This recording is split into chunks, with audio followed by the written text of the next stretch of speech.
Hey guys, I'm going to show you how to fix TikTok random you may like pop-ups. So first, open TikTok app on your device. So for the first method, click on the home button and click on the search bar.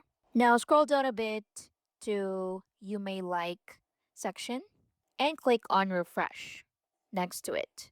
Just like so.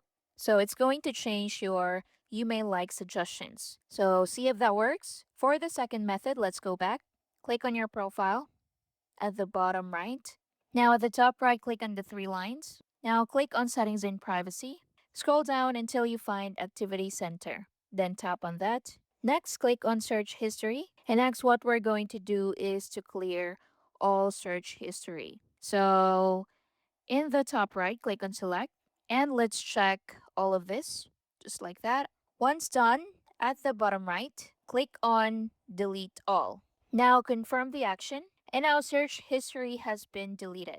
Next, go back to your profile. Then click on the three lines at the top right. Click on settings and privacy again. Scroll down to content and display and look for notifications and tap on it.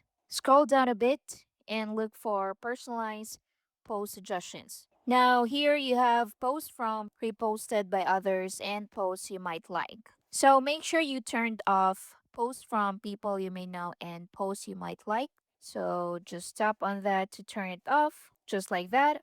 Now, for the last method, go back and go to homepage and click on the search bar. Now scroll down to the bottom and tap on help us improve. Next, select the suggested searches are not interesting or are not personalized. Then select all the search terms or all the accounts that will come up here that do not interest you. Then click on submit. Now once you've done all those methods, that should solve your problem. And that's basically it. Thank you for watching.